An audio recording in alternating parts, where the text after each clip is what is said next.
foi morador de rua, vendedor de cocada, assim como meu marido Jorge, eu nem sabia disso.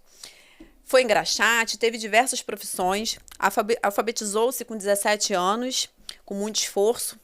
Ficou viúvo também, assim como eu sou viúva. Eu estudando para fazer a história do entrevistado de hoje, descobri que temos muitas coisas em comum. Hoje vou entrevistar o ex-deputado, foi deputado 7 vezes e foi presidente da Assembleia Legislativa do Estado do Rio de Janeiro também, o Paulo Melo.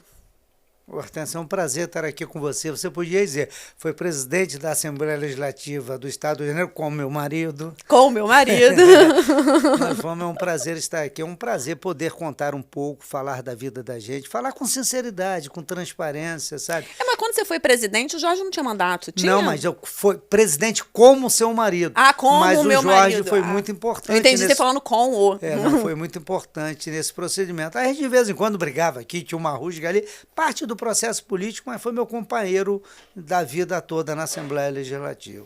A gente estava aqui falando, vou dar continuidade, porque eu havia perguntado ao Paulo se quando ele começou na carreira política foi em 88, não foi isso? Eu comecei em 86. 86? Se precisava de menos votos, ou se é só uma impressão de que... O que mudou de lá para cá? Hortência, eu não entendia nada de política. Nada, zero, zero, zero. Eu nunca tinha participado de uma reunião política. Nunca tinha participado de uma reunião política. Eu fiquei viúvo em 1981. Isso mexeu um pouco com a minha cabeça. Eu fiquei com 3 filhos, 24 anos de idade. Né? Fiquei com 3 filhos, eu tinha que fazer alguma coisa para preencher, né, esse espaço vazio da cabeça para que o diabo não alugasse como oficina. Então, acabei me envolvendo com movimentos. Eu criei um movimento chamado SOS Criança. E um dia eu fui participar de uma reunião que estava tendo. E eu discordei de tudo que eles estavam falando. Porque você tinha convivido, já tinha vivido, né? A palestra era como um ex-menor de rua se portava e qual seria, né, as condições para que ele tivesse uma oportunidade. Aquilo não dizia nada. E quem estava dando a palestra nunca viveu aquilo, não uma era sabia. Rosa Maria Fischer, de São Paulo, Marta Suplicy e tal. Eu comecei a discutir e não me esqueço até perguntaram qual a sua área. Eu falei, olha, Praça 15, Aterro do Flamengo, Manequim, não entenderam nada. Não, qual a sua área de atuação? Eu falei, eu não tenho área de atuação nenhuma, não sou formado em nada. Não falava desse jeito que eu estou falando aqui. Sou formado em nada. E quando terminou, uma pessoa me chamou, José Colagrossi, que foi do PDT com seu marido, foi um homem forte do PDT, apontou para a Assembleia Legislativa e perguntou assim, você conhece ali? Eu falei, conheço muito, já dormi muito ali embaixo daquela marquise. Ele falou, você está falando sério? Eu falei, estou. Ele falou, então você vai entrar pela porta da frente e vão te chamar de excelência. Eu não consegui isso, era o ano de 1986, eu fui candidato, o governador foi o Moreira Franco, eu fui candidato pelo PTR, Partido Trabalhista Renovador, sem prometer muitas coisas, eu vou lembrar a vocês que o número é 28103. Vereador, isso? Não, deputado estadual. Deputado estadual. Aí peguei o gosto pela política. Mas nesse ano que eu fui, você pergunta a questão de votos, o Marcelo Cerqueira, um grande jurista, um grande advogado, foi procurador da Assembleia Legislativa com Pisciani, tem uma grande relação com ele, teve 66 mil votos, não se elegeu. Caramba! Porque o partido não fez a legenda. Entendi. Não é a quantidade de votos que você tem, é o conjunto da obra. Sabe, a gente chama na política das rabetas. Não adianta você ter uma pessoa com 60 mil votos e ter um monte que não tem votos. Entendi. Você tem que ter um conjunto com muitos um votos. Com 8 mil votos, um monte com 4, 5 mil votos, certamente você vai fazer. Entendi. Entendeu? Isso é a questão do proporcional, né? Do que se chama da eleição proporcional. É a questão dos votos, né? Do coeficiente eleitoral. Entendi. Coeficiente eleitoral. Por exemplo, o coeficiente, é simples pra caramba. São 70 deputados estaduais, vamos supor que tenha 7 milhões de eleitores. Então, para fazer um deputado tem que ter 70 mil votos. O partido tem que ter 70 mil votos. Então não adianta o partido ter a Hortência que tem 80 mil votos e ter um monte de gente que não tem votos.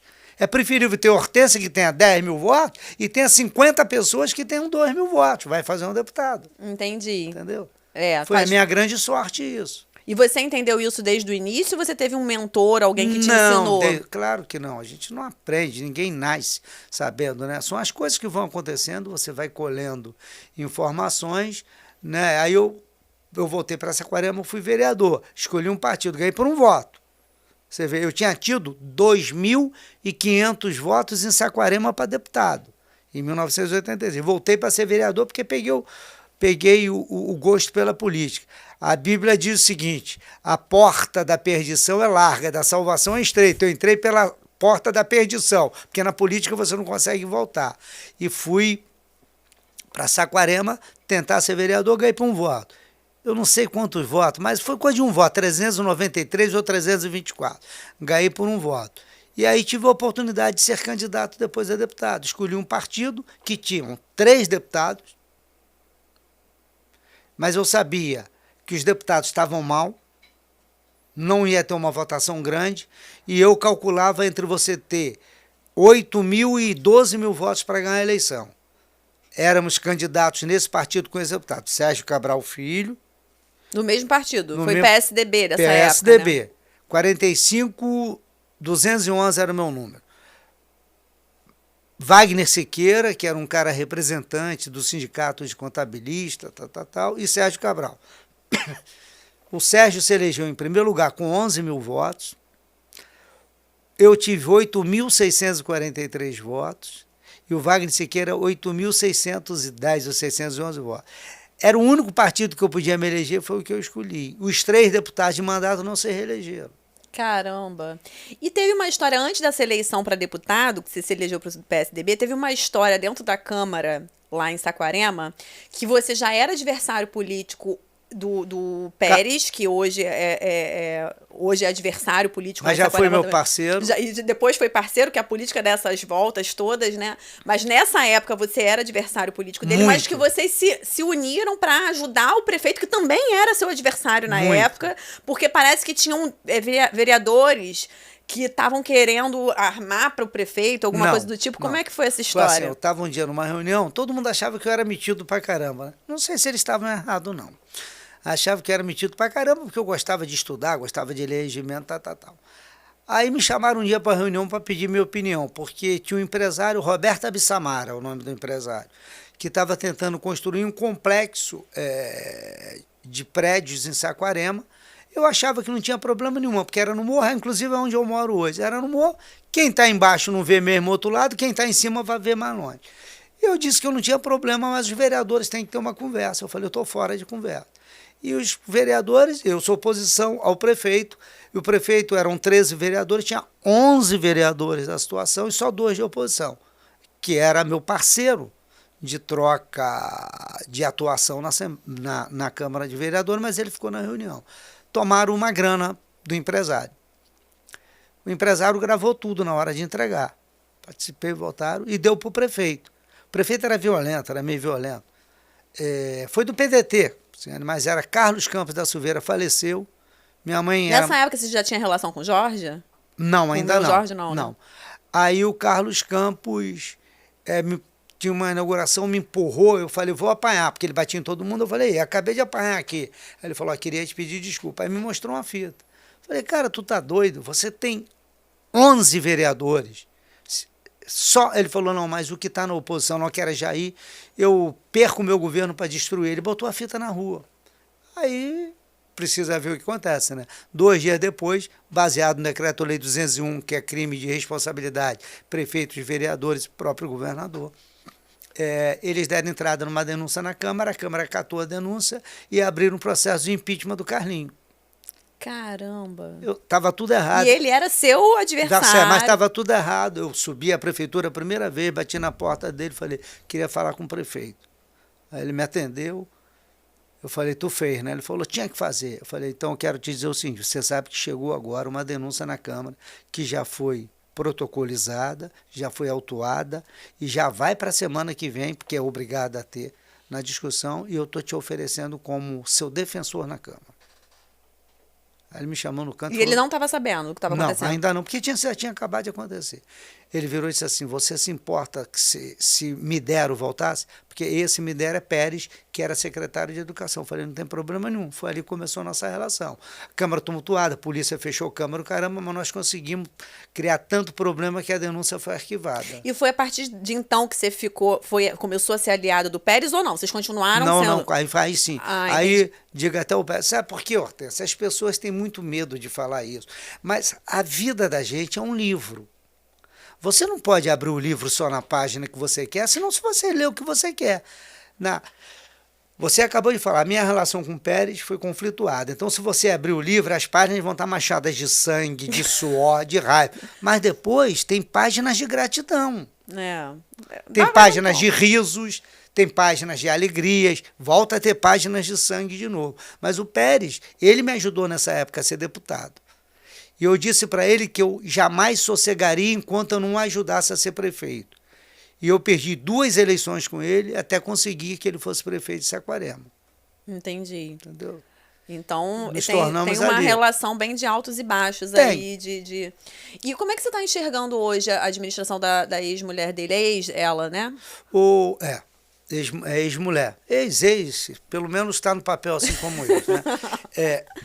Saquarema, só para você ter uma ideia, quando ele administrou 8 anos e mais 8 anos de Franciane, os dois juntos, em 16 anos, receberam 145 milhões de royalties de petróleo.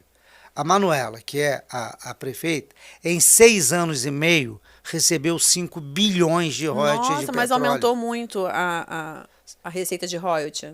A receita de royalties hoje, em um mês, é mais do que eles receberam em 16 anos. Então, dizer o seguinte, mas eles estão fazendo uma revolução na educação. Educação, você tem que seguir o princípio da Constituição, artigo 212. Tem que gastar 25% na educação. Não está sendo gasto. Não, eles estão inventando para gastar. E aí eu vou até defender, tem que inventar, porque 25% de 4 bilhões de orçamento é 1 bilhão. Numa cidade que tem 18 mil alunos, 89 mil habitantes. Então, tem muito dinheiro, eles podem gastar. Nós fizemos uma revolução, inclusive eu com ele, quando Saquarema não tem. Nós asfaltamos quase 600 quilômetros em Saquarema, quase 1.000 ruas em Saquarema, no tempo que a gente tinha dinheiro. Franciane construiu um hospital que hoje é o centro de referência de maternidade de alto risco, que é o H.E. Lagos, o Hospital Nossa Senhora de Nazaré, entendeu? Que você vai lá, tem gente da Barra, tem gente de São José de Ubá, de Porciúncula, da Tijuca, de Niterói, de São Gonçalo, porque quando você faz o seu pré-natal e é constatado que você tem um parto de risco, automaticamente tu vai para a regulação Hospital de Saquarema, feito por Franciane.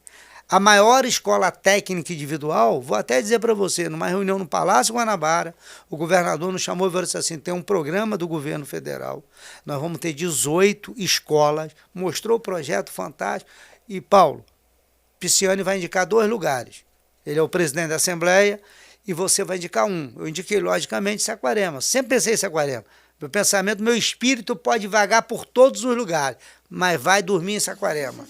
É a minha cidade. É a minha cidade. A cidade é a minha paixão, sabe? Não é porque eu nasci lá, ninguém escolhe onde eu nasci, é porque realmente é a minha paixão. A minha família de lá, minha avó era parteira, minha mãe era parteira. Aí eu falei, tá ótimo, maravilhoso, vou ter um colégio desse nível em Saquarema? Vai. Saí dali, já ligando... Jorge escolheu qual lugar? Já escolheu o Ricardo Albuquerque, Anchieta e o outro na Baixada Fluminense, que eu não me lembro. Tá. Entendeu? Ali Pavuna, Ricardo de Albuquerque e outra na Baixada Fluminense. Era um projeto maravilhoso. Aí eu já saí daí ligando, olha, audiência pública, que não tem uma notícia boa. Comecei a fazer audiência pública, fiz umas 50 audiências públicas. Aí o governador me chama lá, olha, me inchou aquele projeto do Ministério da Ciência e Tecnologia, não vai ter mais aquela escola não. Mas nem pelo caramba. Eu já fiz audiência pública, eu largo o governo, Sérgio. Eu simplesmente... Você era líder na época? Era líder. Eu falo, eu largo o governo, não tem condições. Aí briga, o Sérgio falou, Sérgio Rui, que era o secretário de administração, não queria, mas o Sérgio falou, não, se Paulo fez isso, vão fazer, fizeram a escola. É a escola de referência, é Elber Vignoli Muniz, Escola Técnica da Barreira. É uma escola fantástica, é 10 mil metros quadrados, entendeu? Então, essas coisas, né, nós fizemos sem dinheiro. Essa Eu vi escola... uma matéria, Paulo, que fala que Saquarema, dentre as cidades que tem até 100 mil habitantes, está entre as piores que aplicam a receita dos royalties. É a terceira cidade mais rica do estado. Nossa! Terceira cidade. E por que que você acha por que ordem de grandeza, Maricá, Niterói e Saquarema. Uhum. O IDEB de 2017... Mais rica em receita de royalties, você diz? De orçamento tudo, total. de total. É. Ah, tá. Em 2017, o IDEB de 2017, que é o da Franciane de 2016, porque você avalia, é melhor do que o IDEB dele hoje. Mesmo com essa receita toda. E você acha que isso é má gestão dos recursos? Prepotência. A soberba antecede a queda. Prepotência, ele é prepotente. Ele agora publicou aí uma coisa de Sobral. Ele esqueceu de dizer que só um contrato que ele fez em Saquarema é maior do que todo o orçamento da educação de Sobral, que há 10 anos é a número 1 no IDEB. Entendeu? Então, falta. Tem prédios. Saquarema tem prédio. Conexão de Futuro, um monte de prédios. Ônibus pra caramba, tem prédio. Mas a qualidade da educação está deficiente, assim como a saúde. Mesmo investindo 1 bilhão em educação, a qualidade está deficiente. Mesmo na saúde. Na saúde você tem um hospital que foi criado, mas não é justo, isso era antigamente. Eu todo dia de manhã acordo com gente na minha porta pedindo exames, pedindo transporte, pedindo uma cirurgia, porque não consegue na cidade, porque levam 4 anos para fazer uma ressonância. É complicado. Entendeu? A saúde é uma questão muito, muito, muito complicada. Não é o Porque dinheiro. é urgente, você precisa, tá doente, precisa do... Você precisa, mas não faz, não é isso, entendeu? Então, para você ter uma ideia, quem manda na saúde de Saquarema hoje é a irmã dele, que é funcionária de um deputado da Assembleia. É ela que decide quem vive, quem morre, quem opera, quem não opera. Então, você não pode fazer. Quando você faz politicagem com essas áreas emblemáticas, estratégicas, sensíveis, você cria um problema. Não pode misturar política com isso. E você se afastou da atual gestão porque você viu que já tinha ocorrido esse afastamento, ou você se afastou porque não estava concordando com a forma da gestão? Não, eu me afastei, eu comecei a me afastar dele, na realidade, quando ele ganhou a eleição. Foi muita idas e vindas, pela maneira como ele tratava as pessoas, pela maneira como ele desdenhava as pessoas, maltratava as pessoas. A minha casa, Hortência, é aberta.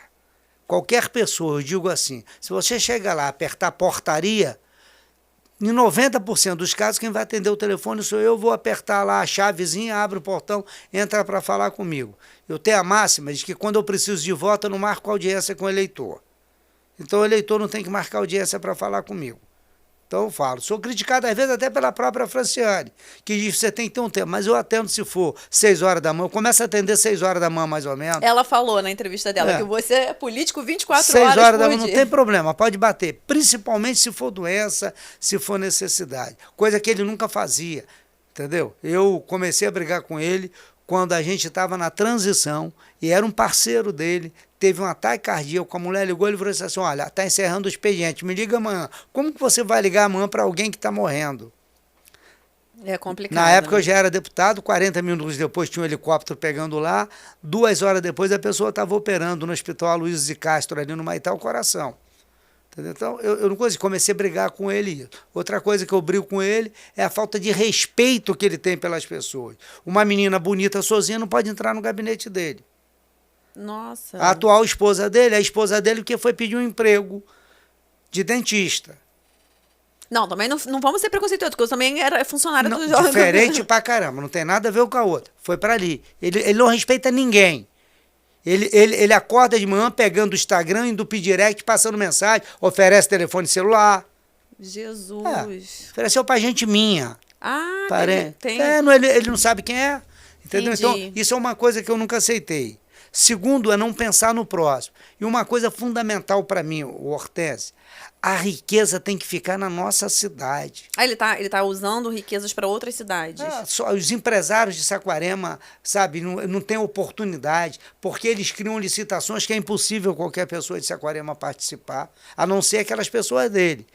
Aluguel de ônibus é tudo dele, porque é do marido, da sobrinha dele. Entendeu? Então, essas coisas me afastaram dele. Porque eu acho que a política, ela te propicia muita coisa. Só em você ser político, você já goza do privilégio que pouquíssimos têm. Sabe? Você tem que oportunizar e melhorar a vida das pessoas. Saquarema, você está falando das piores cidades, Saquarema dessa... Eu achei que estava perdendo só para Paraty. Não. Não, nas cidades você viu isso, né? É. Nas cidades do Rio de Janeiro, ela é penúltima, a última é Paraty. Só que na região dos lagos ela é a última. Na região dos lagos ela é a última.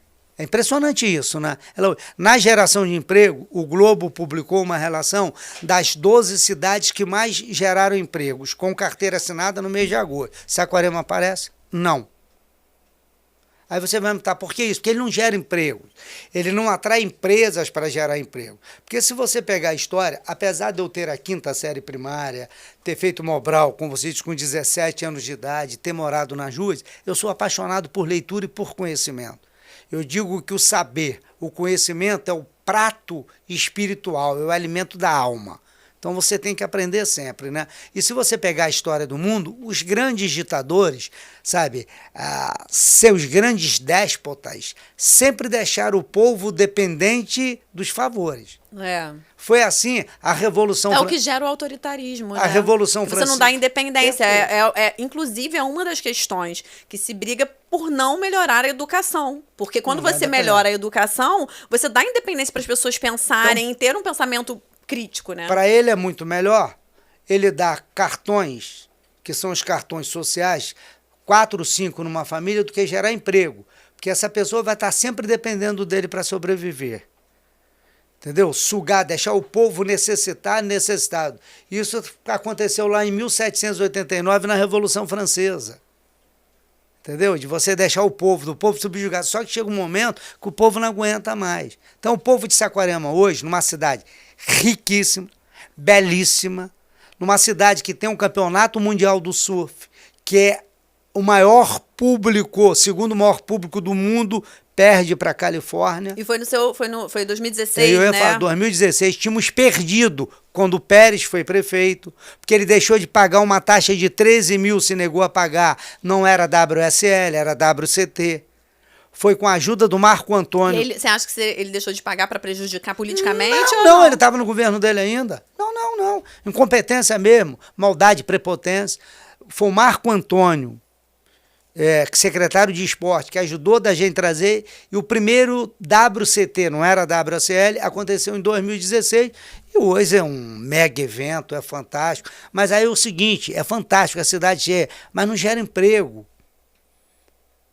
No último evento do oficial, o ambulante de Saquarema foi proibido de trabalhar na praia. Que isso, gente? Meu amor. Foi proibido. Era arrancado pela guarda municipal. Mas é o que gira a economia, Não, mas né? só podia ser os patrocinadores do WSL. O WSL, na realidade, se apropriou da praia, do espaço público de Saquarema. Só podia comercializar naquele setor. Gente, eu tô chocada. Gente dele. Você pode entrar aí na internet, no YouTube, bota Saquarema, que você vai ver lá um vendedor de mate sendo retirado na marra por agente de segurança da prefeitura. Isso é muito chato, Entendeu? muito triste. Então você não tem. Porque é o que gera a economia. E é uma cidade que, inclusive, não tem uma produção industrial própria. Então tem que se valer do turismo. É um condomínio industrial que a gente fez e que ele não deu segmento. Já teve 3.750 empregos, hoje tem aproximadamente 800. Não tem nenhum tipo de incentivo. Não tem nenhum tipo de incentivo para o comércio. Franciane, eu não sei, Franciane, ela é uma consumidora de Saquarema. Ela falou. Ela compra. Ela adora. O dia que alguém roubar uma bolsinha que ela anda, vai ficar endividado pro resto da vida. Porque deve ter uns 600 carnês dentro daquela bolsinha. Sabe? Mas lá de Saquarema. Eu também. Ela compra no supermercado de Saquarema, ela anda nas lojas de Saquarema. Você jamais vai ver a prefeita ou ex-prefeito numa loja de Saquarema, sabe, comprando no mercado popular de Saquarema. Como eu te falei, a gente gosta da cidade. Meus pais moraram nas ruas de Saquarema. Minha mãe era parteira. Como é que foi a história de uma sala que você ganhou? Os seus pais ganharam uma sala e construíram um quarto? Foi isso? Não. Nós éramos meeiros, né? Ou seja, plantávamos dividindo, aonde eu moro hoje. eu disse que eu só construiria uma casa em Saquarema quando eu tivesse a oportunidade de ir para lá. Eu chamava Fazenda Urbana de João Glória. Aí você comprou? Não, deixa eu te explicar. Em 1966, eles fizeram um loteamento lá e botaram todo mundo que morava para fora de madrugada. E meu pai foi para as ruas com 12 filhos e mais 2. Ele e minha mãe com 14 pessoas. Nós ficamos 10 dias nas ruas. Até que um prefeito, que foi adversário meu em determinado momento, e terminou sendo assim, meu ideólogo, meu padrinho, da Franciane também trabalhou com a Franciane, Jurandir da Silva Melo, que era o maior político da cidade, deu uma sala para que conseguiu que a gente fosse morar numa sala de colégio. Nós ficamos quase um ano nessa sala de colégio. Nela mesmo, só quase um ano, uns 6 meses depois, estavam construindo um SENEC, Escola Comunidade, e era o presidente do SENEC, Jorge Fernando Loretti, que eu fui conhecer depois como desembargador Loretti, presidente do Tribunal de Justiça, cedeu mais 6 meses uma sala do SENEC, do Alfredo Coutinho, para que a minha família pudesse morar. Até que nós fomos morar na beira da praia, num barraco de Guriri construído. Barraco de Guriri era aquele coqueiro baixo da praia, bambu e aquele coqueiro baixo da praia. E depois nós fizemos uma invasãozinha num terreno e eu pedindo esmolas, eu vendia doce na cidade e pedindo ajuda às pessoas. Você vendia cocada? Vendia Quem fazia? Sonhos, Sua mãe que fazia? Mamãe fazia cocada e sonhos e eu vendia sorvete e pastel também. Você sabia que o Jorge também vendeu cocada? Ele falou pra mim uma vez. Ele te contou essa história? E a mãe dele botava glitter, corante rosa pra ele vender, porque aí cobrava mais caro. Mas era isso. Você fazia isso também? Não, eu comi um pedacinho de coco de cima da cocada, assim, quando dava para disfarçar ali, eu comi um pedacinho de coco. Vendi pão, fui demitido 3 dias depois. Eu vendia pão na padaria para onde minha mãe morava, esse barraco de Guriri, porque o espanho chegava assim, um bico do pão, eu ia comer. Mas aí fomos morar. Foi aí que eu decidi vir para o Rio de Janeiro. Em 1900. Com quantos anos você veio para o Rio? Eu estava fazendo 12 anos. E você veio sozinho? Sozinho. E você decidiu assim do nada ou aconteceu alguma coisa naquele momento que você... Ilusão. Eu estava passando na ponte de Saquarema, minha cidade é católica, a padroeira é Nossa Senhora de Nazaré, e aquelas coisas. Eu tinha acontecido uma coisa muito estranha. Eu conheci, não vou citar só o nome, o presidente do Botafogo que faleceu, e ele tinha um filho. E um dia eu vendendo cocada, o filho dele começou a brincar comigo, ele gostou, ele virou e disse assim, olha, finais de semana você não mais vai vender doce. Eu vou dar um bicho para você vai ganhar um bicho para você vir brincar com meu filho. Eu ganhava, ele me dava 2 notas de 5 cruzeiro, que era aquela nota de bronze, e eu brincava com o filho dele. E um dia eu peguei uma bicicleta em Natal, o filho dele ganhou uma bicicleta em Natal, eu fui dar uma volta e não devolvi, fiquei o dia inteiro andando de bicicleta, né? Quando eu fui devolver, ele cuspiu na minha cara e falou um monte de coisa, eu jurei que ninguém falava mais aquilo comigo, que aquela revolta, tô vindo embora, olhei para a igreja de Nossa Senhora, olhei para uma estrela que estava e disse assim, se aquela estrela sumiu, eu vou embora daqui. A estrela sumiu na hora. Claro que a estrela deve estar até hoje olhando, que boba é esse? Na hora. No outro dia, eu não sabia escrever, entendeu? Bem na mão, e no outro dia eu entrei, eu sabia que todo dia, porque eu vendia doce, tinha um bar do seu Ernesto lá, parava um Ford Bigode daquele do Biscoito Maria. Eu sabia que aquele Biscoito Maria, o senhor Ernesto já tinha dito que era de Niterói, tal. E eu peguei uma carona, entrei escondido no carro atrás e vim para o Rio. Cheguei em Niterói meio perdido, não sabia nem como atravessar, atravessei e fiquei na Praça 15. Fiquei um tempo na Praça 15, depois fui para a Rua 13 de Maio. Isso foi no mesmo período que teve aquela chacina ou foi antes? Não, foi muito antes. Foi bem antes? A chacina foi muito depois. A chacina eu era deputado. Ah, tá. Já era deputado, eu trabalhei na chacina como deputado, né? Aí eu fui fazer um monte de coisa, entendeu? Trabalhar, tinha um edifício Dark na Rua 13 de Maio 23. Hoje é até uma agência de serviços públicos, se eu não me engano, é a Genersa que funciona lá.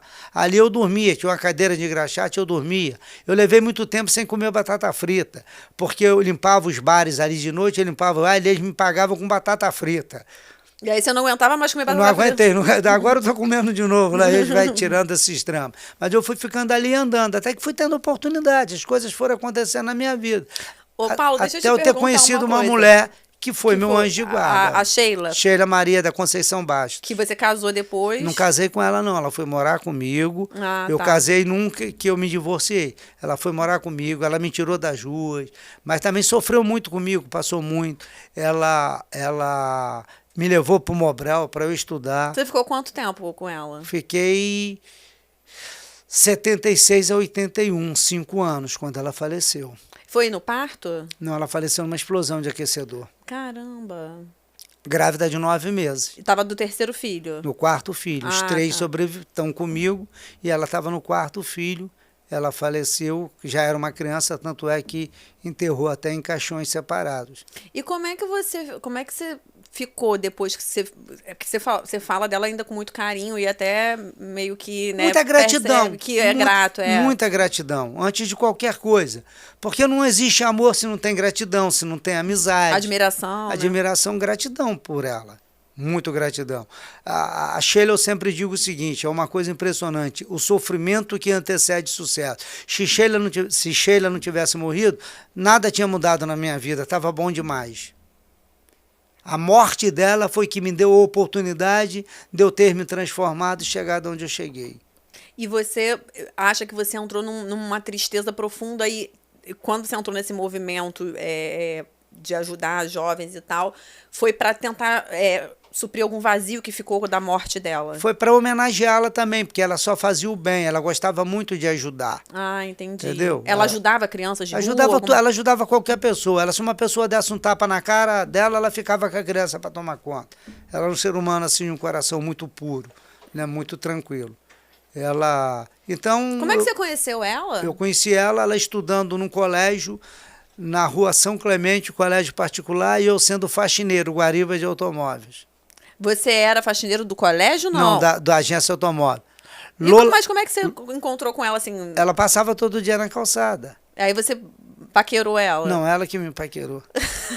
Mas é verdade. É. Legal. Eu acho que se tivesse que paquerar alguém, eu estava solteiro até hoje. Porque apesar de tudo, eu sou tímido. Quem me encantou foi Franciane. Ah, mentira!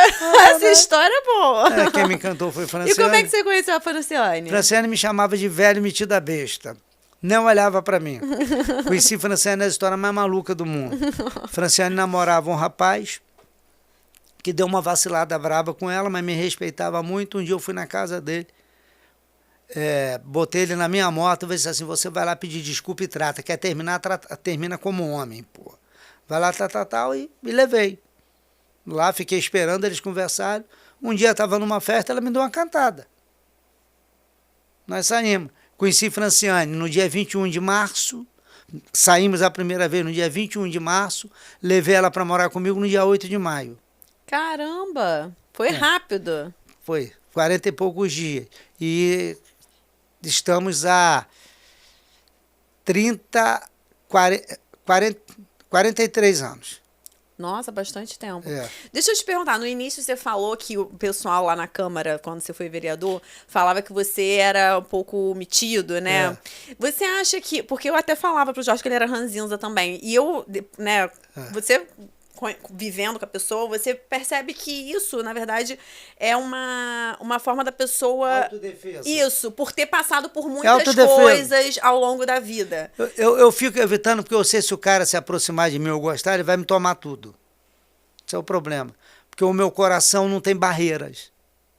Sabe? Não tem grade de proteção. Esse é o grande problema. E às vezes isso engana um pouco, porque às vezes você cria uma autodefesa de ser essa pessoa mais fechada, e as pessoas olham... E às vezes a pessoa tem um coração enorme, Não. assim... Você leu O Meu Pé de Laranja Lima?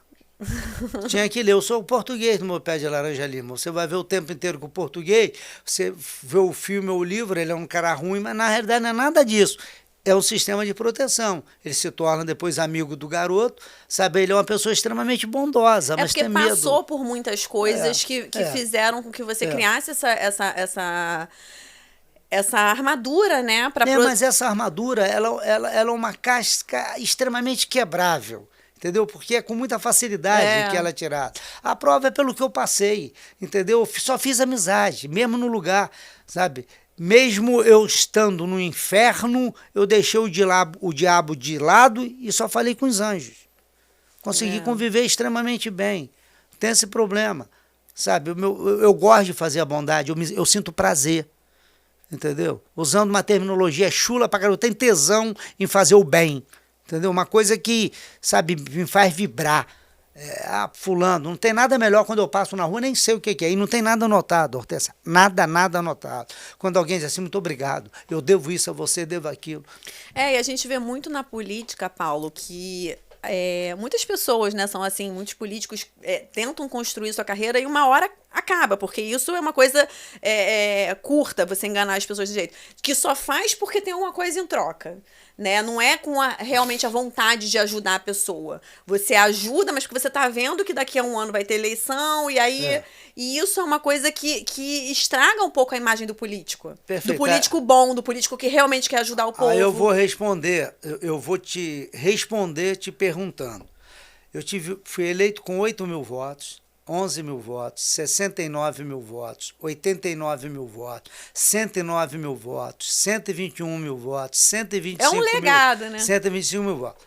Das duas ou uma. Ou eu sou um grande ator, que a Rede Globo perdeu a oportunidade de ter na novela das 8, ou eu sou um político honesto com as pessoas, sabe, fiel aos meus sentimentos, sabe, comprometido com os meus propósitos, sabe, que choro com o choro dos outros, que gargalho, sabe, com um sorriso alheio, sabe, que tenho felicidade com a felicidade do próximo.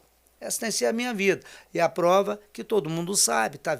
Vai ouvir o seu podcast, vai ver a minha imagem, que eu passei um momento difícil da minha vida, mas de um dos lugares mais difíceis, a minha mulher foi eleita com 50 mil votos. E deixa eu te falar, você teve essa história de que você, por ter tido essa questão de ter virado suplente, mas nunca perdeu o mandato, né? Quando você veio candidato a deputado, teve uma eleição que você ficou suplente, mas você sempre 1994. Isso. E depois disso você lutou, que foi até o que você acabou de narrar, e você trabalhou arduamente todos os anos para que você sempre tivesse mais votos do que a eleição anterior. Para não sofrer como eu sofri, né? Sofrimento já fazia parte da minha vida, né? Na realidade foi o seguinte, eu achava que eu ia arrebentar de voto. Ver como nós... Todo candidato acha isso, Não, mas né? eu tinha um trabalho. Foi o melhor mandato meu, Hortência. O melhor mandato da minha vida, institucionalmente falando, humanamente falando, foi o meu primeiro mandato. Caramba! Porque eu presidi a CPI do extermínio. Eu tinha jurado para mim. Essa CPI do extermínio tem a ver com a chacina lá da Candelária? Não, quando que... Não, começa foi ali, por causa né? disso. Porque, Teve Vigário Geral, Candelária, Favela do Lixão. Eu disse o seguinte, que eu ia tentar ser a voz daqueles que foram calados. Sabe, que eu queria que o meu espírito tivesse livre com aqueles que estão permanentemente com espíritos aprisionados. Então, a primeira ação minha na Assembleia foi uma CPI para apurar a morte de crianças e adolescentes, que foi a nomenclatura depois passou Comissão Parlamentar de Inquérito para apurar extermínio de crianças e adolescentes. Fiz uma devassa em especial. Isso ganhou até internacionalmente totalmente, vários ganhei prêmios, homenagem, né? ganhei tudo. Aí começamos a levantar juízes, desembargadores que davam carteiras de oficiais de justiça ad hoc. Isso permitia que eles portassem arma para matadores da Baixada, denunciei matadores da Baixada, entendeu? Fiz um relatório que ganhou repercussão na Alemanha, na Inglaterra, na Espanha, na França, na Itália. E depois disso tudo, eu recebi um convite de um périplo pela Europa, organizado pelo gabinete do primeiro-ministro da Inglaterra, o conservador John Major, e eu fui, dei palestra na Universidade de Oxford, na Inglaterra, falei na Câmara dos Comuns da Inglaterra, entendeu? E como é que você se sentiu assim? Senti o máximo. Falei na Universidade Livre de Berlim, senti o máximo, falei, vou arrebentar. Já olhava, ela já viu o peso. Carreira internacional. Viu o peso dos votos do meu lado, assim, parecia que eu estava com alforje, né? Cheio de votos. Fui no Conselho de Ministros da Itália, fui recebido no Vaticano, achei o máximo, tudo máximo. Né? Pela entidade da princesa Lady Di, máximo, achei o máximo. Veio a eleição, fiquei como 6º suplente. Então, você vê que não... Se fosse um cara desse da esquerda, a vida arrebentava de voto. né? Fiz fantástico, tirei gente dentro de favela. Tem uma cena que, infelizmente, eu não sei, mas eu acho que nos arquivos, que é uma cena eu entrando, Globo Repórter, eu entrando no aeroporto com uma família, mandando essa família de avião, custeada por mim, para fora. Eu tirei essa família de dentro de uma favela de Nova Iguaçu, porque existia uma tocaia, um abajur permanente para matá-los. Não, e nessa época tinha mesmo Tinha, essa questão de pegar a família inteira. Pra matá-los. Isso foi, eu acho que eu era... Severino José Santana, porque ele tinha presenciado um assassinato. E tirei várias famílias. Vou te contar. Você falou a chacina...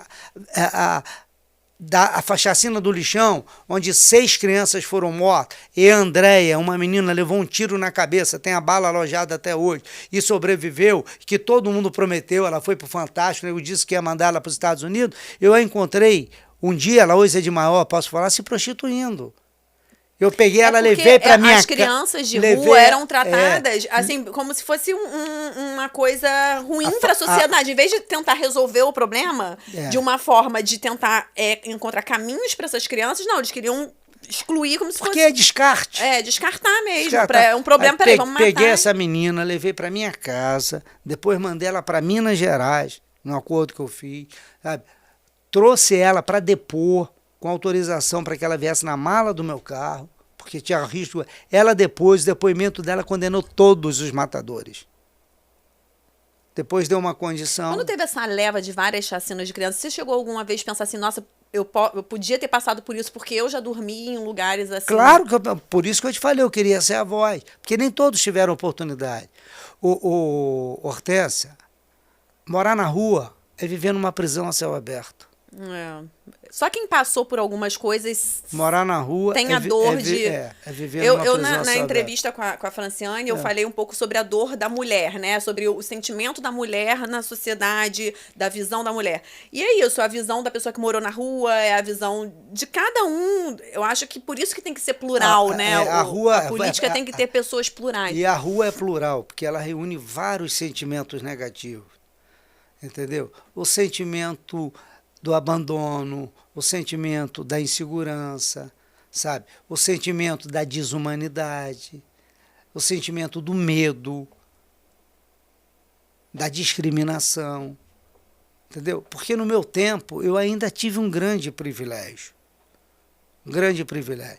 Você chegava numa rua, na Cinelândia, por exemplo, onde eu vendi, ali no Bar do Amarelinho mesmo, fazendo uma propaganda aqui, aonde eu andava, o cara, quando terminava de comer, te dava comida. Não te dava comida cuspida, ele pegava, te dava comida, botava no prato. Hoje não existe mais isso.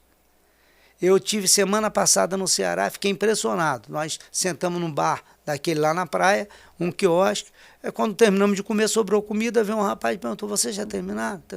O senhor se importa que eu pegue? Não, ele pegou a comida, sabe, botou tudo, tirou para uma mesa do lado, botou no prato, sentou na mesa e ninguém incomodou ele, almoçou. Entendeu? Se você fizesse aqui no Rio, o nego vai sair chutando mesa. Então você tem esse prato de madre. Isso não justifica de que é por isso a pessoa tem que cometer crime e tem que ser ruim, não. Mas é muito duro também, é o que eu falo, você não conviver com a pobreza. Eu sei o que é a pobreza. Eu sei o que eu abandono.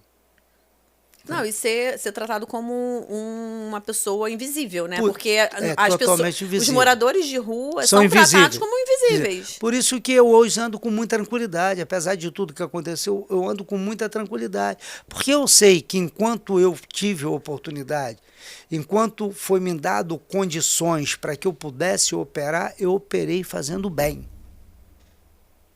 Isso é o primordial, né? A gente tem que ter a consciência tranquila de que foi... Eu aprendi muito isso com o Jorge também. Fazer o bem, não desejar o mal às pessoas e não...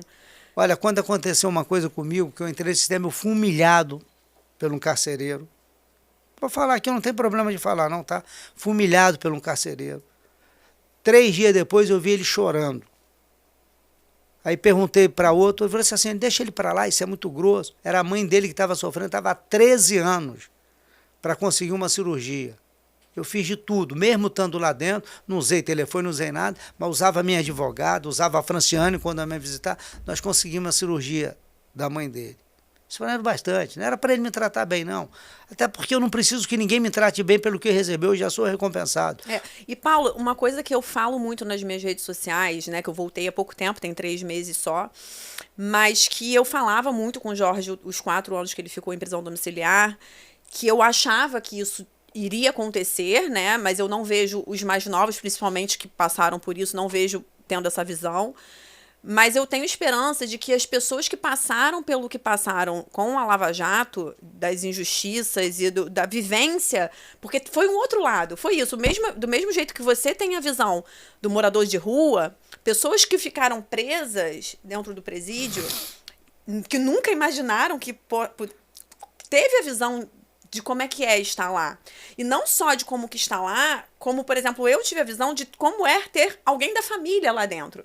E estar na fila do lado de fora do presídio, uma vez, inclusive, vi uma mãe desmaiando no sol, desde 5 horas da manhã com fome, porque o dinheiro que ela tinha para tomar café, ela gastou com a passagem para ir visitar o filho, que tinha 18 anos e tinha acabado de ser preso.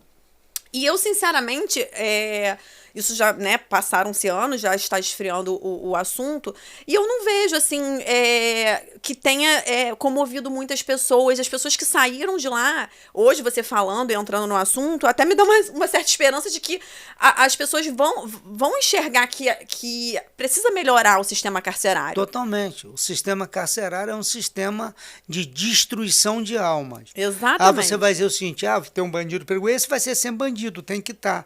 Mas você tem que ter um mínimo. Eu tenho uma frustração na minha vida de não ter olhado, porque para mim também essas pessoas foram invisíveis. Eu também cometi esse erro. E convivendo lá dentro, a gente conhece tantas pessoas que estão injustamente lá. Não, independentemente de estar injustamente, às vezes um rapaz de 18 anos, isso aí. Ele tem condição de estudar. Você não tem estudo. Não. A pessoa vai ficar 4 anos lá, vai ficar sei lá quantos anos, vai sair do mesmo jeito que entrou. Você não tem uma política prisional. Não tem. Você não tem. É aquilo que eu te falei. É a mesma coisa que eu falo que a rua é uma prisão. Você tira um produto estragado da rua e entrega podre. Sai pior, porque você não dá um estudo, você não dá uma profissão. Você não dá nenhuma possibilidade para aquela pessoa melhorar. Que estava há 29 anos, quando a pena dele já tinha vencido há 20. Ainda tem esses casos, né, de que as pessoas ficam mais tempo do que... Pessoas injustamente presas, pessoas que ficam mais tempo do que deveria. E a questão também de que, às vezes, a pessoa cometeu alguma coisa e ela pode ficar lá e estudar. Às vezes entra semi-analfabeto, não aprende a ler e escrever, e sai pior, e aí sai mais velho. E sem oportunidade nenhuma, entendeu? Outro dia eu tava passando na Avenida das Américas de carro e vi um rapaz vendendo bala no sinal com uma tornozeleira eletrônica. E aquilo eu fiquei pensando, poxa, pelo menos ele tá trabalhando, né? Porque muitos saem e, infelizmente, voltam para fazer as coisas porque não tem oportunidade, não tem um sistema de trabalho, por exemplo. Estamos falando da minha cidade, que você está falando, que tem um orçamento de 4 bilhões e que não gera empregos. Ou dá o cartão social, ou a pessoa vai passar fome e tem que submeter o cartão social. Enquanto você vê cada vez mais, sabe, o sistema de tráfico crescendo na nossa cidade, na minha cidade. Exatamente. Principalmente. E aí aumenta o tráfico, aumenta a população carcerária. O Estado tem a obrigação de criar oportunidade. Tá dando estudar, Hortência, tudo bem, mas qual a oportunidade, qual é a perspectiva de quem está se formando? Tem que trabalhar. Você tem que criar mecanismo para trabalhar. O dinheiro, principalmente um dinheiro no montante, quase que estarrecedor, que são os recursos do royalties, tem que ser usado para fomento, para criar empresas que gerem emprego, que possam fazer a absorção de mão de obras que são qualificadas. Nós temos um município chamado Quissamã. Fica perto ali, fica dava próximo. bolsa de estudos, né? O prefeito lá era amigo nosso, Otávio Carneiro. Hoje, Quissamã dava bolsa de estudo integral para médico tudo. Hoje, médico de Saquarema trabalha em Quissamã, porque todo mundo de Quissamã foram embora, porque eles não geraram oportunidade. Hortência, o que diferencia o seu filho do filho do seu jardineiro não é só a inteligência, são as oportunidades. É. Não, inclusive, por exemplo, tem muitas pessoas que criticam quem escreve errado. E eu já. Escrever corretamente não é inteligência. Não. É oportunidade. Você teve a oportunidade de aprender a escrever certo. Aprender. Por exemplo, eu tenho a 5ª série primária. Eu não falo tão absurdo, não falo errado. Não, porque o Jorge sempre me falou que você sempre foi muito estudioso. Inclusive, o regulamento da Alerj, ele falava que você sabia... Quando eu elegi a primeira vez, eu contratei um professor particular, chegava às 6 horas na Assembleia, eu ia aprender. Porque eu tive a oportunidade de poder contratar um professor. Quando eu entrei na Assembleia, com a 5ª série primária, nós tínhamos 69 deputados, além de mim, 70. Quando eu saí da Assembleia, dessa leva dos primeiros deputados doutores, com MBA, com doutorado, com pós-graduação, só 8 deputados pertenciam à leva daqueles deputados de 1990. O resto foram todos embora. Eu tive a oportunidade e agarrei a oportunidade. É isso que é importante também, né? Agarrar a oportunidade que é dada a você. E isso você soube fazer bem, porque estudou. E buscar as pessoas. E não necessariamente estudou dentro de uma escola fazendo certificados, mas estudou para conseguir. Para você ser certificado, você precisa ir para o ensino regular e formal. Para você aprender, você tem que ter vontade. Porque hoje, se você sentar na frente de uma televisão, sabe, e querer aprender, você vai aprender tudo o que você imagina, de geografia, internet, então, de né? História moderna, de história medieval, sabe, você vai lá estudar... Mas você também não aprende a vida, né? Mas a vida eu tive todas as oportunidades, porque tudo me foi favorável. Eu tenho 66 anos de idade. Na minha vida é o seguinte, se eu olhar para trás não tem parede, porque a linha de partida já está muito longe, eu não consigo avistá-la mais, mas a linha de chegada é essa parede que está aí na frente. Eu tenho, sabe, que tirar tudo que eu tenho de melhor para chegar bem aí, para aprender. Então, todas as oportunidades que a vida me deu, eu aproveitei. Inclusive, a oportunidade da segregação, que me fez pensar, que me fez refletir, eu também enxergo como uma oportunidade. Que me fez melhorar. Sabe? Eu acho que, assim, né, eu sou muito mais nova, mas hoje eu tenho essa maturidade de enxergar que todas as dificuldades que nós passamos é uma oportunidade de você aprender. Até o isolamento. Meu amor, o cara que está com câncer em cima de uma cama, eu vou comparar o meu sofrimento ao sofrimento dessa pessoa e você sabe que você passou por isso, entendeu?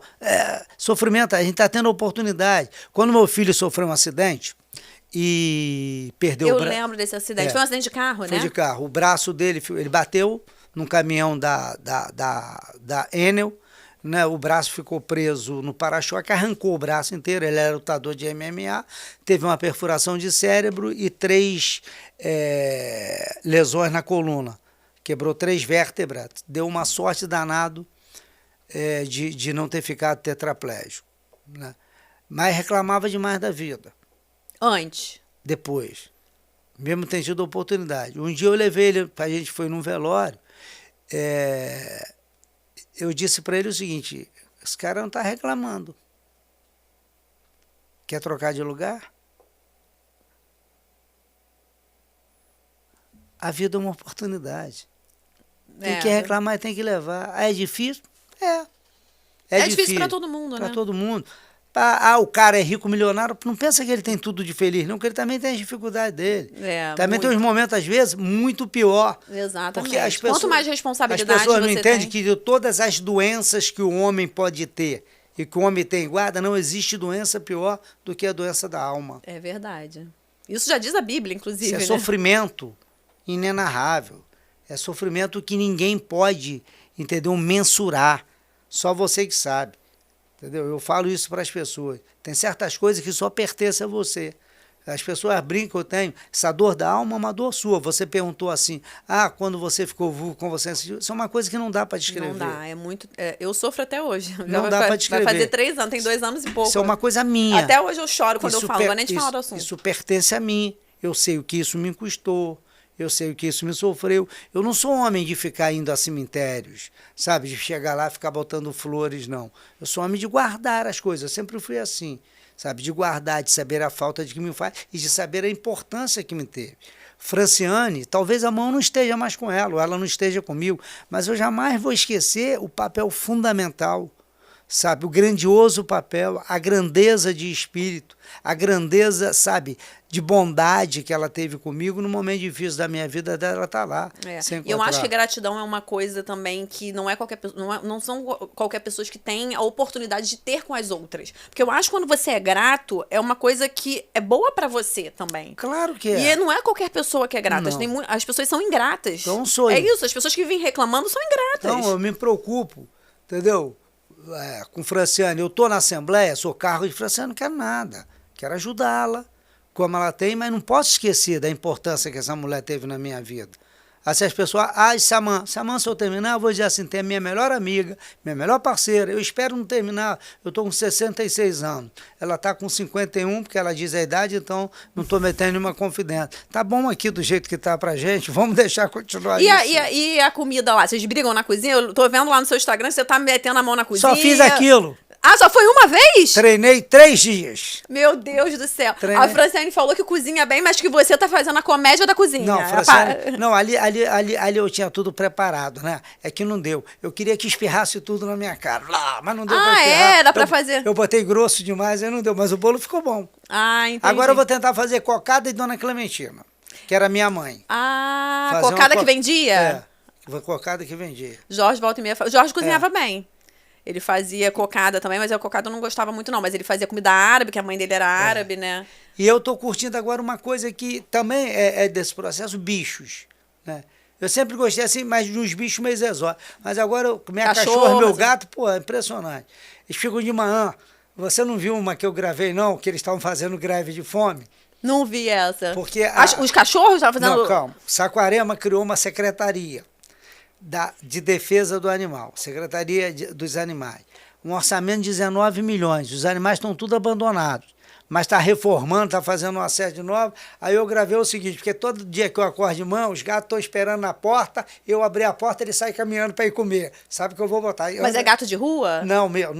Tá. Vai lá. Aí eu gravei assim, dizendo assim, olha, vamos parar com essa palhaçada de greve de fome. Não quero mais isso aqui não, vamos comer, anda para comer. Eles foram andando. Aí o vídeo bombou. Foi. Deixa eu te perguntar, você falou da criminalidade lá em Saquarema que está aumentando o tráfico. Você acha que, a demanda de pessoas que saíram da capital para a região dos lagos, por causa da criminalidade, tem aumentado o tráfico na região dos lagos? Não, a região do lago sempre foi um local de tráfico. Porque no tempo que a maconha era exótica, você aqueles festivais de surf, os festivais de música que nós tínhamos, eram os hippies que a gente chamava de pão com água, né? Hippie que era isso, né? Eu gostava de fumar seu baseado lá. Então, a região já é meio mística nesse negócio. E hoje você cresceu muito, existem muitas comunidades carentes e a droga se tornou uma coisa pelo seu preço que ela hoje é factível, ao rico e aos pobres. Né? E principalmente algumas drogas com preços lá embaixo que a tendência mesmo é destruir, como é o crack. E como é que está o combate à criminalidade na região? Ali? A polícia é pouca, continua a mesma polícia que tinha. Você não tem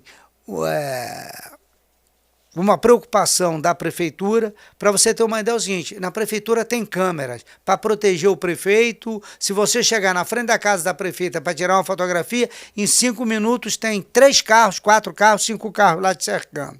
Mas em compensação, esses dias, o motorista de Uber foi assaltado na principal rua, levado para um lugar um pouco na frente, massacrado, morto, e levado para uma casa um pouquinho mais na frente, cimentado no quintal.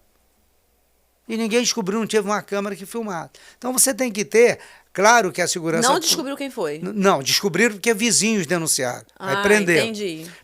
Você tem que ter, apesar da segurança pública ser uma função precípua do Estado, é responsabilidade estadual, mas o poder municipal, assim como o governo federal, é responsável pela questão de fronteiras e, e pelo crime federal, internacional, principalmente tráfico internacional, mas pode trabalhar em conjunto. A gente não vê isso lá. Saquarema, com todo esse dinheiro, só tem 70 guardas municipais. Não, e além de ser precípua estadual... cabe ao prefeito do município, né, independentemente de qualquer município, alertar ao Estado qual é a região que está precisando de mais segurança. Até porque aí a cidade tem muito dinheiro, né? O dinheiro também atrai. Né? E isso, eu acho que Saquarema vai piorar muito quando for construído o Porto de Maricá. Porque qualquer zona portuária é uma zona que, apesar de trazer progresso e desenvolvimento, também traz o crime atrelado, né? A prostituição, a droga, o contrabando e o próprio crime armado de assalto. Nós vamos pagar um preço muito grande. Além do mais, que hoje a cidade cresceu demais, as pessoas têm esse benefício social, que as pessoas vêm, aí divulga esse benefício social em outros municípios, as pessoas vão para Saquarema, chegam lá, não tem condições de serem abrigados por esses programas sociais, que eles não moram lá, vão viver na rua. Aí eles divulgam no outro município o programa social com qual objetivo? Eles querem participar de uma política mais ampla. Ah, entendi. Objetivo eleitoral... Ela é candidata a deputada, só não decidiu ainda se é estadual ou federal. Entendi. Então, esse é o grande erro da política, né? A pessoa viver em campanha eleitoral 24 horas e não pensar no... Mas não é nem esse não, Hortência. É a pessoa saber o que quer. Por exemplo, eu nunca quis ser prefeito. Estou vendo agora que eu não sou nada. Eu tive 7 mandatos. Meu nome teve na frente em várias pesquisas e eu sempre fui deputado, porque eu acho uma desonestidade, eu acho uma cafajestice você se eleger deputado e abandonar no meio para ir ser prefeito. Porque o cara vota em você, para você defendê-lo na esfera maior, na Assembleia. Aí você vai ser prefeito, deixa 2 anos do seu mandato, quem assume é uma pessoa que nem sabe onde fica a sua cidade. Então eu fui deputado. Então quer ser prefeita, vai ser prefeita. Deixa terminar a prefeitura, decide o que você vai fazer. Entendeu? Não adianta você usar o dinheiro da prefeitura, as verbas que a prefeitura tem, para começar propositalmente a divulgar a sua imagem já pensando numa outra eleição. Isso só faz mal para... Então hoje... E faz mal só para a população, nós temos uma população de rua hoje em Saquarema que nós nunca tivemos. Marginalizada. Vivendo em bairro de pontes. Vivendo em bairro de marquises. Porque foram para lá na busca de um benefício social que não pode ser dado e que não tem como voltar. Que eles podiam ter pelo menos a dignidade de fazer um programa chamado Retorno. Pegar essas pessoas que foram para lá e não têm condições de obter o benefício social, retornar essas pessoas para o seu habitat natural, para a sua localidade. Agora, a política como ela é, vamos falar do bastidor aqui, que eu vou reconhecer. Vou assumir para você. Na eleição da Dilma com Aécio, lembra aquela eleição? Lembro. Que a gente apurou os votos lá no... Foi junto com o Pezão. Onde é que foi a apuração? Até Flórida. Isso. Nossa, mas eu saí com muita raiva de você e do Eduardo naquela eleição. Eu saí tinindo, porque o Jorge estava apoiando o Aécio, né? Aézão. Foi. O Aézão. E o Paulo e o Eduardo apoiaram. E o Cabral, naquela eleição, ele ficou meio assim, não sabe? Ele Cabral dirigiu. Ele ficou quieto, diretor, porque ele não queria se opor com o Jorge, nem comigo, nem com ninguém. gente. Ele ficou no meio termo ali. E aí a eleição foi muito acirrada. E eu lembro que quando a Dilma ganhou a eleição, eu saí irritada, porque você e o Eduardo começaram a pular. E eu falei, eles estão fazendo isso de propósito. Eu fiquei muito irritada com vocês. E o Jorge enxergava, ali naquela eleição, que precisava ter uma alternância de poder. Enfim, né? Questão da democracia e tal. Você acredita que se tivesse tido essa alternância naquele momento, a história do Brasil não teria sido passado por tantos momentos nebulosos? Ou você acha que não teria jeito, já por causa daquelas manifestações que teve da Dilma antes eu acho foi que 2011, nós aquelas cometemos um erro manifestações? ali. E todos nós temos que assumir essa responsabilidade, inclusive eu. O Jorge não está mais aqui. Mas todos erros todos cometemos em todos os... Inclusive é o mesmo erro. Eu estou dizendo para você. Eu acho que a gente tinha que ter tido a tranquilidade de esperar a Dilma terminar o mandato dela, terminar mal, e era o momento do PMDB se a gente não atropela o processo. Não, você diz terminar o mandato que ela foi eleita, foi reeleita e o Aécio perdeu. Aí você diz... Eu digo, não teve alternância porque o Aécio não soube se comportar para ter alternância. Isso. Ele perdeu a eleição, não adianta. A maneira como ele tinha tudo para ganhar e não ganhou. Isso, tanto que foi super acirrada, né? Mas eu acho que na própria Dilma, aquela volúpia de tirá-la do poder foi um erro. Não, isso foi um erro, isso foi crasso. Isso inclusive... Porque hoje nós estamos no poder. Nós criamos o Bolsonaro. Mas o que acontece? Você acha que o Rio de Janeiro foi fundamental para tirar a Dilma? Não acho que foi fundamental. Muito fundamental. Você acha? Do PMDB, da geração, muito. Foi unido. Muito, muito, muito. Porque os líderes aqui, e aí eu me incluo na liderança, Pisciani, Cabral, Eduardo Paz, eram quem, sabe, dentro do partido era quem tinha a palavra final. Acho que foi um erro. Então, mas palavra final no Estado. Aí leva para Brasília, a bancada do PMDB em Brasília era grande mas o Rio de Janeiro era um dos grandes. Porque o Rio de Janeiro, como a gente fala, é o holofote, como São Paulo é o holofote. Entendeu? Apesar de que foi entregue para um homem super decente, que é o Michel Temer, pagou um preço, mas eu acho que o Michel Temer teria tudo naturalmente para ser o candidato da sucessão. E teve uma coisa também, que na verdade foram um conjunto de erros, né? A Dilma, não sei se você soube, ela chamou o Jorge 2 vezes a Brasília, e o Jorge sugeriu a ela fazer algumas mudanças, mudar o tratamento com o Congresso, e ela não escutou. É muito difícil, né, governar, porque a gente fala assim, fulano não escuta ninguém. Ela teve no Rio, eu estava presente. Então, e aí a gente fala, fulano não escuta ninguém, mas também são tantos conselhos que tantas pessoas dão, que a pessoa às vezes não sabe quem escutar. Ali é difícil você criticar e falar, mas ela não escutou, e por isso enfim, como é que você enxerga isso? O poder é entorpecente, o poder é complicado. Porque o poder é o seguinte, o poder é quase que um cara que tem uma doença que fica escutando 1000 vozes, porque são 1000 vozes, sabe? Cada um dizendo, pessoas que você tem consideração, que você tem respeito, um dizendo uma coisa, outro dizendo uma coisa. No momento em que você ser presidente da República não difere de você estar nesse programa, você só tem 24 horas por dia, você só tem o tempo de trabalho que outra pessoa tem, em que você decide coisas que mudam a vida das pessoas para o resto da vida, com aqueles que nós chamamos de lúdicos palacianos. Então, muito mais preocupado com o que o Palácio oferece do que eles podem oferecer ao Palácio e ao Brasil. Entendeu? Então, eu acho que a Dilma foi muito mal aconselhada. Muito mal aconselhada. Muito mal aconselhada, como o presidente que saiu foi muito mal aconselhado. Entendeu? E quando você é mal aconselhado, quando todo mundo, entendeu, o tempo inteiro, sabe, te elogia, diz que você... Esse é o problema do poder. É o que eu falo. E outra coisa, tem uma coisa que eu falava muito pro Jorge isso. Né? Quando você está no poder, é difícil você enxergar o verdadeiro traidor ou a verdadeira pessoa que tá te fazendo mal. Porque você tem no poder, então pra você... E ele fala o que você quer ouvir. E às vezes até alguém chega pra você e fala assim, olha, fulano tá agindo incorretamente pelas suas costas. Mas você já tá numa posição tão acima que você enxerga assim, isso não vai dar nada. Por isso que a gente no poder tinha que seguir a máxima de Padre Antônio Vieira. Prefiro os que me criticam, porque eles me aperfeiçoam, do que aqueles que me adulam, porque eles me corrompem.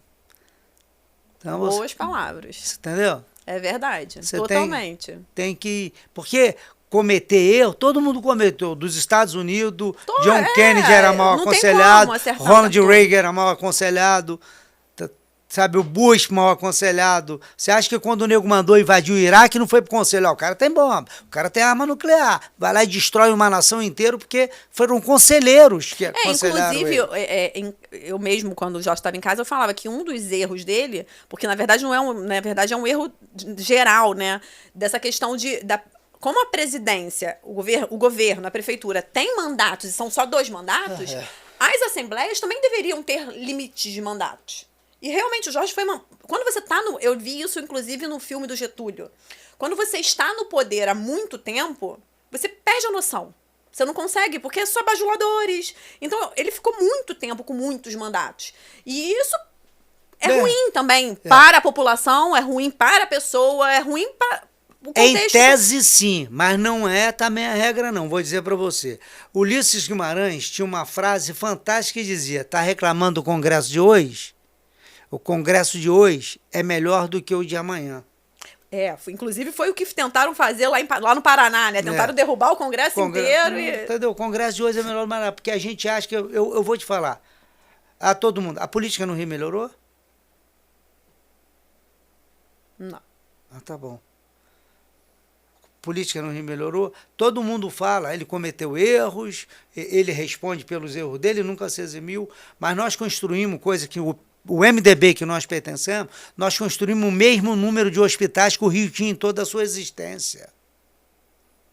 Não, melhorou ao longo dos Melhorou, mandatos, sim. Eu digo, não melhorou agora, nos últimos anos dessa confusão de Lava Jato, que não, e agora depois, no Rio de Janeiro, vamos botar um juiz, melhorou o quê? Não, o Rio tá bom de hoje? 2014 para cá, o Rio de Janeiro só piorou. O Rio tá bom, hoje não tá. Não, a segurança do Rio de Janeiro, você vê o que tem acontecido no estado do Rio de Janeiro.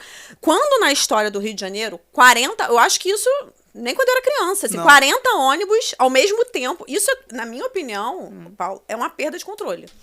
Total da segurança. Não adianta ficar falando que tá controlado, É uma perda de controle total. Não tem controle. A segurança do Rio de Janeiro está sem controle. Eu, por exemplo, não sei se eu no Executivo teria a mesma dinâmica, a mesma eficiência que eu tenho no Legislativo. O cara é deputado há 30 anos. O Congresso Nacional hoje sofre a perda de um parlamentar que era a alma do Congresso, chamado Romero Jucá, que teve inúmeros mandatos, mas era a alma do Congresso. Todo mundo fala do Renan Calheiros, que eu não tenho nenhuma intimidade com ele, mas ele entende o Congresso Nacional mais do que qualquer pessoa. Você tem todo mundo falava dos poderosos do passado, mas você tem um Congresso hoje que impõe, faz o presidente da República ficar refém, ninguém fazia isso, mesmo nas maiores brigas. Entendeu? Então você tinha pessoas, sabe, que estavam e não tinha também, até essa questão toda, essa confusão toda que aconteceu nos últimos anos, não tinha essas baixarias que têm acontecido no Congresso. Então, assim, tá surreal. Olha, o meu maior adversário na Assembleia foi Domingos Brazão. Respeito ele demais. Tivemos altos embates. Ele do lado dele. Ele sabia, ele se preparou para ser deputado. Eu tive embate com o Pisciano e com o Neto. Inclusive, em 2014 teve embate com o Jorge na questão de que os dois queriam vir. Não, mas antes disso, tive o maior embate com o Jorge no governo Marcelo Alencar, no programa estadual de desestatização, que ele era do PDT contra, e eu era o relator de tudo do Marcelo e líder do governo do partido Marcelo, mas é alto nível. Hoje você pega uma sessão, as palavras, as ofensas... Exatamente. Então, assim, você vê uma melhora enorme no estado do Rio de Janeiro e no Brasil como todo, né? Desde a Constituição de 88 até meado aí de 2015. Eu acho que quando começou a ter aquelas manifestações, os políticos, eu falava isso pro Jorge, inclusive, em casa, já quando ele estava em prisão domiciliar, que quando teve aquelas manifestações grandes... Eu acho que os políticos já tinham que ter começado a enxergar que tinha coisas ali nebulosas a acontecer. Porque ali, na realidade, foi insatisfação. Até hoje eu não sei o que eles queriam. Não, muitas coisas foram... 10 centavos da passagem? Muitas coisas foram bancadas, né? Sabe o que ele queria? Eu fiquei ali, eu era presidente. Mas eram movimentações de golpe mesmo, de poder, né? Eu fiquei. Você sabe como que eu saí da Assembleia? Eu estava na Assembleia, não tinha como sair... Me vesti de preto, saí gritando, como se fosse um black bloc. Caramba. Para poder sair. Senão entrava na porrada, que era o que eles estavam fazendo, quase mataram gente lá para ir embora. Sabe, numa insanidade total. E que eles não disseram o que queriam. Nós tivemos momentos históricos do Rio de Janeiro, nós recuperamos a indústria. O Rio de Janeiro hoje é o segundo polo automotivo do país. Ali no Médio Paraíba, em Porto Real. Três Rios era uma cidade que tinha sido acabada por causa da Santa Matilde. Toda a economia entrerriense vivia em função de uma empresa chamada Santa Matilde, que fabricava um carro. Fabricava vagões de trens, mas fabricava um carro que era Santa Matilde. Né? Paulo, e as pessoas também não enxergam que muitas empresas faliram por causa desses golpes políticos. Porque como a política está envolvida com a economia e tudo está entreligado, as empresas quebraram e os empregos foram pro ralo, enfim. Hortência, quebraram as empresas, mas não quebraram os empresários. Em qualquer país sério do mundo, você penaliza o gestor, penaliza os empresários. Aqui penalizaram a empresa, acabaram com os empregos, mas os empresários estão tudo bem, você não vê nenhum empresário passando E aí fome. é uma enganação para a população, Claro. né? Como eu lembro que eu falava, Jânio Quadros ganhou a eleição, que também só durou 2 anos, né? Com aquela vassoura dele, dizendo que ia varrer a corrupção, não conseguiu fazer nada, não conseguiu governar, porque esse discurso de corrupção é um discurso milenar. Eu tenho 30 anos na política. Getúlio também, se você ler o livro do Getúlio, ele vai dizer o seguinte, ele conta a história dele, ele falou, nunca ninguém entrou no meu gabinete para oferecer alguma coisa para o Brasil, só entrou para tomar. Então eu tenho 30 anos de política. Né? Nunca ninguém entrou, ou quando eu era líder do governo, quando eu era líder de partido, presidente da Assembleia, eu nunca vi ninguém entrar lá para oferecer alguma coisa, só entrar para tomar. Só para querer que você fizesse algum tipo de mutreta, só para querer que você beneficiasse. Ele tem uma história interessante. De uma mulher que entra um dia lá e diz assim para mim, oi, São Paulo, tudo bem, eu sou lá da cidade, da região do Lago, vou poupar o nome da cidade, eu vim aqui, eu só confio no senhor, o senhor para mim é o maior político do mundo, sabe, aí esculachou todo mundo, eu confio no senhor, e eu sei que com o senhor vai resolver para mim. Falei, pô, obrigado, e o que eu posso fazer para a senhora? Meu filho fez a prova e não passou. Eu acho que fizeram covardia com ele. Meu Deus, ela queria que você burlasse a prova. Eu queria que o senhor botasse meu filho lá dentro. Meu Deus do céu. Eu falei... Não, mas já teve gente me pedindo um negócio de também concurso, então você vê o seguinte, isso é uma mulher que entrou e não pensa que ela entrou sendo malandra, não, ela entrou na naturalidade dela, porque é essa naturalidade. Porque você levar uma vantagem não me torna criminoso, mas eu fazer a vantagem para sua adversária me torna criminoso. É complicado, né? Entendeu? É complicado. Então ninguém faz. A política é assim, esse é o grande problema. Eu tenho autoridade, o Hortêncio vai dizer, ó, eu fiz 3 concursos na Assembleia, não tenho um parente empregado. Franciane foi prefeito 8 anos de Saquarema, fez 4 concursos, eu não tenho um parente que tenha passado. Não, pensa que não fizeram a prova não e não se inscreveram. Todos eles, mas não passaram.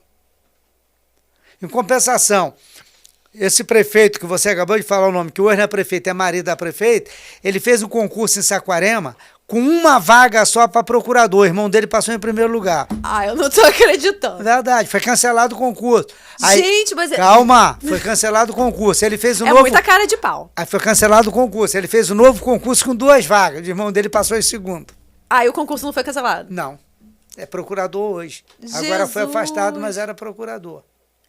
Muita cara de pau. Entendeu? Franciane tem irmão, tem ninguém empregado na prefeitura.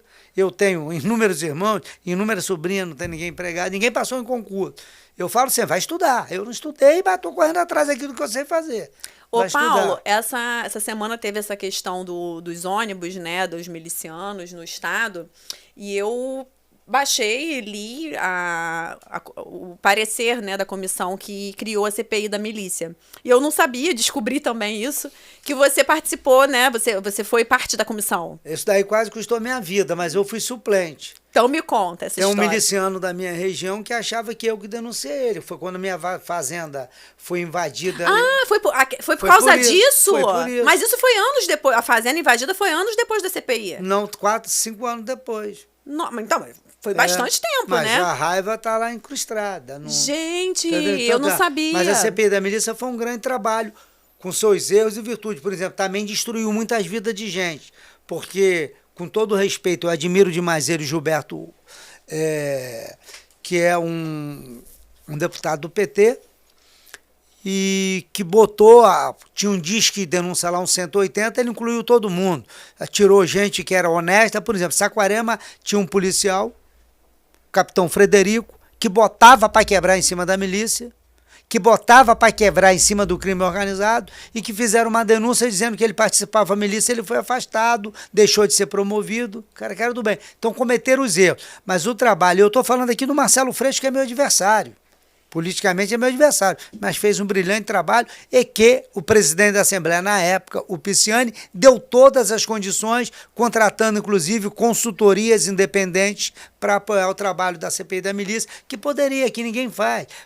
CPI do extermínio de criança e adolescente, a gente sabia os empresários da Baixada que financiavam, os matadores, teve gente que foi ser prefeito, teve gente que foi ser secretário depois disso. O Estado também tem que ter a sua energia, a sua determinação para coibir aquilo que ele sabe que existe. É. E Não eu não adianta ir pra sabia que essa televisão. invasão lá na sua fazenda tinha sido foi um miliciano Foi que pessoas que trabalhavam com ele. que trabalhava com essa pessoa, que foi porque ele tinha Os rancor da época da os que cara você foi... os caras entraram atirando, os caras estavam fazendo baju, era presidente da Assembleia, eu tinha segurança, sabia que ele tinha segurança armada com fuzil, chegaram derrubando os seguranças. Gente, eu não sabia que foi por causa... Eu lembro desse episódio, mas eu não sabia que foi por causa da Era CPI. presidente da Assembleia. Então teve muitas condições, entendeu? Então o que acontece hoje? O Estado, você acha que no meio dessas milícias não tem um monte de policiais? Não, tem de todos os ex-policiais, policiais, bombeiros... Ex-traficante. Ex-traficante que às vezes vê uma oportunidade melhor no ramo da milícia. Por causa da inércia do Estado. Aonde esses grupos prosperam é onde o Estado não está. O presente. Estado não está presente. E é um déficit do Estado. Então, se isso cresceu, é mais não é questão, na minha visão, não é só uma questão de segurança pública. É uma questão de inércia do Estado em outras questões sociais também. É uma questão de gestão pública. De todos os sentidos, é uma questão né? de gestão pública, é uma acomodação que você pode. Você não pode ter uma polícia militar com um policial militar trabalhando serviço burocrático interno de quartel. Você não pode ter umas escalas, às vezes, que é a coisa mais absurda. Um detetive, ele começa a investigar um crime, ele fica 72 horas fora, volta 72 horas depois para continuar a investigação. Paga bem um cara desse para que ele tenha um processo de horário de trabalho continuado. Claro que ele merece receber decentemente. Você acha que a Secretaria de Segurança do Estado faz falta? Porque eu vejo... Total. Exatamente. Eu concordo plenamente com você. Total. Se não por causa de que é o nome Secretaria de Segurança. E outra coisa, quiseram mudar uma coisa que sempre deu certo, né? Por quê? A Secretaria de Segurança existe em todos os estados e sempre deu certo no estado do Rio de Janeiro. Inclusive, acho que foi o primórdio, assim, foi o Beltrame, né, que foi um dos... Teve também o general Cerqueira no governo Marcelo Alencar, em que ele era sido acusado de ter servido o exército na Revolução de 64, mas o chefe de polícia dele era Ailo Luz, um militante do PT. E dava certo. Acabamos com o sequestro no Rio de Janeiro. Mas eu enxergo, assim, até uma crítica à atual gestão, que isso começou, na verdade, no Witzel, né? Que tirou-se a Secretaria de Segurança do Estado e se transformou numa Secretaria de Segurança de Governo. Por quê? Hoje é o governo presente, porque quer dar nome para a secretaria que é do governo. Não é do governo, é do Estado. Então, assim, é uma crítica que eu faço e eu acho que isso fez com que a segurança do Estado e toda a gestão decorrente disso regredisse. Eu não sei, o que você acha disso? Eu acho que regrediu mesmo. Eu acho porque você tem... Porque o que é o secretário de segurança? É o cara que normatiza, que está de olho, que está coordenando e, ao mesmo tempo, está superintendendo e está fiscalizando aqueles que efetivamente trabalham direto no campus da segurança, que é o comandante da Polícia Militar e o chefe da Polícia Civil. Aí o chefe da Polícia Civil passa a ser secretário de uma secretaria que, na realidade, não é uma secretaria administradora nem norteadora de políticas públicas. É uma secretaria de combate, de ação, de efetividade. É a mesma coisa a Polícia Militar. E aí você está tentando resolver o fim, mas não está conseguindo. Você tem secretário do Exército? Não. Você tem comandante do Exército, tem secretário da Marinha, você tem comandante da Marinha, mas você tem um ministro da Defesa. Isso é em todo lugar do mundo. Aqui nós criamos secretário da Polícia Civil e secretário da Polícia Militar. Eu acho urgente a unificação a recriação da secretaria. Eu também acho. Isso é urgente. Também acho. Até porque é uma estratégia não só de você, exatamente, da finalidade, de exterminar, de combater, é de prevenção também, de você entender como é que isso está acontecendo, como é que isso está se formando. O Sérgio começou, e o Sérgio sabe muito bem, o Cabral começou no erro. Quando começou o governo Cabral era de combate, era de embate. Ah, era? Era de enfrentamento. Deu certo. Depois nós criamos o PP que você podia ir lá para dentro. O PP do Sérgio foi deteriorado, conserta. Mas existe a ideia. A Colômbia está até hoje com essa ideia fundamental. É uma das coisas que eu acho errada na política também, que é isso que é uma das coisas que as pessoas têm preconceito com a política. Por quê? Querem mudar toda hora o nome das coisas, do que tá dando certo, para poder botar o seu nome. Se um dia eu for prefeito e você deixou uma obra, você é minha adversária, tu deixou uma obra com 50%. Aí você não vai terminar, Calma, porque foi eu que comecei. Você eu tá vou entendendo? terminar a obra e ainda vou botar na placa de inauguração que essa obra foi iniciada pela prefeita Hortência, tendo tido 50% de conclusão. Terminada neste governo, prefeito fulano Você de vê, tal. ó, um dos maiores exemplos que nós temos aqui na capital foi o Crivella, que abandonou as coisas que o Eduardo tinha feito e deu no que deu. Não conseguiu nem se reeleger, não conseguiu nem um segundo mandato, porque começou a quebrar coisas que tinham sido feitas. Porque... Pra que isso, gente? É pras pessoas, sabe? Você tem que dar continuidade. Isso, a continuidade da gestão anterior. E você mostra que você... Continuidade do seu dinheiro, cara. A continuidade de ninguém tá fazendo favor. O político nada mais é do que um administrador. Exatamente. Ele é contratado. Ele é o CEO da sua empresa chamada Povo. Não tem que fazer nenhuma diferença. A obra que está lá para terminar. Lá em Saquarema tem isso. Lá em Saquarema tem um centro administrativo que faltava 15% para terminar. Ele foi lá e terminou na hora. Por que ele terminou na hora? Porque precisava de espaço. É onde ele é o secretário de Educação todo poderoso. Em compensação, tem uma casa cultural que é fantástica, com teatro para 300 pessoas, que falta 5%. Vai terminar o 8º ano, ele abandonou a obra. É complicado isso. Entendeu? Então muito complicado. Mas a gente vai levando, mas a política ainda é o fator transformador. É a única atividade humana que muda a vida das pessoas. É que pode transformar a vida das pessoas. Quando eu digo para você que na minha cidade tem uma maternidade que atende a todo o estado do Rio de Janeiro, foi uma ação política firme e determinante. Entendeu? Então a gente precisa da ação política para que as coisas aconteçam. Então, Paulo, eu queria agradecer você por ter vindo aqui. Você e a Franciane foram meus primeiros convidados. Obrigado, do podcast, porque você é pré-candidato, né, lá na prefeitura, a prefeito de Saquarema, e eu enxergo dos 92 municípios do estado, você tem a maior visibilidade, porque foi 7 vezes deputado, foi presidente da Alerj, tem uma história de vida muito bonita, de superação, muito parecida com o Jorge. Eu não sabia, não conhecia a sua história assim a profundo, sabia por alto e tal, mas li né, sobre você pra gente fazer a entrevista de hoje. Fico muito feliz, aprendi muito com você aqui Obrigado, hoje. Quero deixar o convite para você voltar outras vezes e quero te desejar sorte na campanha e, enfim, é isso. A gente está nessa luta aí, eu te agradeço também, é sempre uma oportunidade. E falar daquilo que a gente gosta. Eu sou político por essência, porque gosto da política, porque a política me oportunizou. Eu, quando saía com a minha mãe, eu disse que a minha mãe era parteira, eu tinha uma admiração quando ouvi um choro de uma criança, que eu sabia que a minha mãe tinha colaborado para botar uma vida no mundo. Então, quando você sabe que você ajudou para que vidas não fossem perdidas pela sua ação política, isso tudo basta. E eu convivi com pessoas maravilhosas, convivi com você, convivi com deputados da Assembleia que marcaram a minha vida, convivi com o Jorge, que mesmo a gente, às vezes, discordando demais... Muitas vezes. Nós tínhamos um objetivo comum. Mas e nós nós éramos uma dupla que funcionava. E hoje eu vejo, conversando com você mais profundamente, vejo que vocês têm um coração muito parecido. E é o que eu até falei, essa armação... essa armadura falsa. Essa armadura falsa, na verdade, é uma proteção...